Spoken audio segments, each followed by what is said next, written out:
Assalamualaikum warahmatullahi wabarakatuh. Perkenalkan, nama saya Solehuddin Wahid. Saya dari kelas B, Prodi Elektro semester 3. Di sini saya akan mewawancarai salah satu narasumber dari Fakultas Teknik Universitas Nurul Jadid.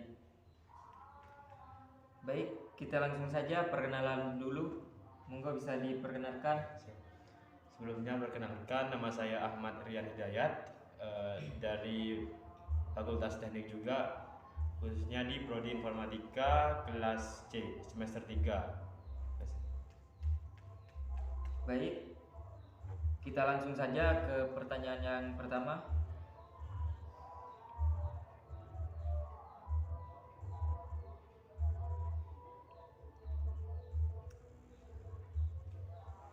Apa yang Anda ketahui tentang energi listrik? Listrik adalah rangkaian fenomena fisika yang berhubungan dengan kehadiran dan aliran muatan listrik. Listrik menimbulkan berbagai macam efek yang telah umum diketahui, seperti petir, listrik, listrik statis, induksi elektromagnetik, dan arus listrik. Adanya listrik juga bisa menimbulkan dan menerima radiasi elektromagnetik seperti gelombang radio. Dalam listrik, muatan menghasilkan medan elektromagnetik yang digunakan ke muatan lainnya. Listrik muncul akibat adanya beberapa tipe fisika, yaitu muatan listrik, medan listrik, potensi listrik, arus listrik, elektromagnet. Pada elektro, listrik digunakan untuk tenaga listrik yang digunakan untuk menghidupkan peralatan. Pertanyaan yang kedua, apa yang Anda ketahui tentang biaya daya listrik? Tarif dasar listrik atau biasa disingkat TDL adalah tarif yang boleh dikenakan oleh pemerintah untuk pelanggan PLN. PLN adalah satu-satunya perusahaan yang boleh menjual listrik secara langsung kepada masyarakat Indonesia. Maka TDL bisa dibilang adalah tarif untuk penggunaan listrik di Indonesia. Yang ketiga ialah berapa biaya yang Anda bayar untuk kebutuhan listrik selama 1 bulan di rumah Anda? Untuk biaya pemakaian listrik biasanya tergantung pada pemakaiannya. Saat pemakaian normal seperti biasanya 40.000 per bulan. Tapi di saat pemakaian tidak seperti biasanya, pemakaiannya kadang berada di rentang Rp57.000 per bulan. Jadi tergantung pemakaian ya. Ya, biasanya seperti itu. Yang nomor 4, apa yang Anda ketahui tentang kabel listrik? Kabel merupakan sebuah alat yang digunakan untuk mentransmisikan sinyal dari satu tempat ke tempat lain. Kabel seiring dengan perkembangannya terdiri dari berbagai macam jenis dan ukuran yang membedakan satu dengan lainnya. Berdasarkan jenisnya, kabel terbagi menjadi 3, yaitu kabel tembaga, kabel koaksial atau kabel sepaksi, dan kabel serat optik. Jadi intinya kabel sebagai media penghantar listrik dari tempat satu ke tempat lainnya. Oh gitu. Kemudian yang nomor 5, apa yang Anda ketahui tentang listrik bertegangan tinggi?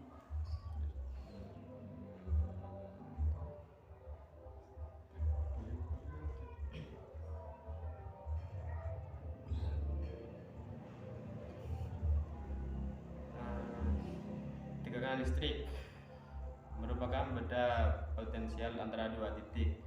Tegangan listrik dibangkitkan dari pembangkit listrik, dikenal sebagai klasifikasi jenis tegangan, yaitu tegangan sangat rendah, dan lain-lain. Tegangan tinggi atau high voltage, disingkat HV, tegangan tinggi berkisar antara 36 kV sampai 150.000 volt atau 150 kV. Jenis kabel yang digunakan juga harus mampu digunakan pada tegangan di atas 36 kV sampai 150 kV. Kemudian pertanyaan yang selanjutnya, apa yang Anda ketahui tentang listrik bertegangan rendah? Tegangan rendah berkisar sampai 50 volt. Tegangan rendah atau low voltage atau disingkat LV, tegangan rendah berkisar antara 50 volt sampai 1000 volt atau 1 kV. Jenis kabel yang digunakan juga harus mampu digunakan pada tegangan 50 volt sampai 1000 volt. Kemudian yang ketujuh, sebutkan alat-alat elektronik yang ada di rumah Anda dan juga fungsinya. Untuk alat-alat elektronik itu ada lampu dengan merek tidak? Lampu berfungsi sebagai penerang. Dan yang kedua ada kulkas. Untuk kulkas itu berfungsi sebagai pendingin. Dan yang ketiga itu ada handphone berfungsi sebagai media atau sarana hiburan. Kemudian yang ke-8, sebutkan merek alat elektronik yang Anda miliki. 3. Berapa ya? Nah, yang pertama itu handphone yang saya gunakan itu mereknya Xiaomi, seriesnya di Poco yang M3. Dan untuk kipas di rumah itu pakai kipas balik-balik, kipas yang besar itu mereknya Panasonic. Dan untuk televisi itu kebetulan Panasonic juga, tapi Panasonic yang model dulu atau model tabung. Model tabung. Nah, untuk kulkas itu kalau tidak salah Panasonic juga. Dan untuk apa lagi? Rice cooker kalau tidak salah Mas Pion. Itu saja. Baik, pertanyaan yang selanjutnya, apa yang Anda ketahui tentang konduktor? Konduktor adalah zat logam yang memiliki sejumlah besar elektron bebas dan memberikan sedikit hambatan terhadap aliran listrik yang melaluinya. Kemudian bahan apa saja yang Anda ketahui yang bisa digunakan sebagai konduktor? Untuk bahan yang biasa digunakan sebagai konduktor adalah tembaga, aluminium, kuningan, besi, perunggu, fosfor, perak, seng, nikel, dan lain-lain. Baik, selanjutnya, apa yang Anda ketahui konduktor yang baik? Konduktor yang baik biasanya harus memiliki sifat-sifat sebagai berikut.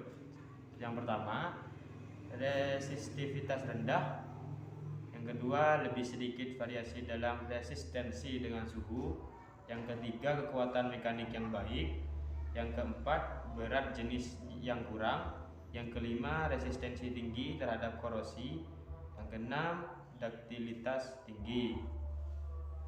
Selanjutnya, apa yang Anda ketahui tentang apa itu isolator? Untuk isolator adalah zat non logam yang memiliki elektron bebas yang relatif sangat sedikit dan menawarkan resistansi yang sangat besar, sehingga secara praktis tidak memungkinkan listrik mengalir melaluinya. Kemudian bahan apa saja yang bisa digunakan sebagai isolator? Untuk bahan-bahan yang biasa digunakan sebagai isolator adalah mika, kertas, karet, kaca, kayu, dan lain-lain. Yang pertanyaan yang terakhir,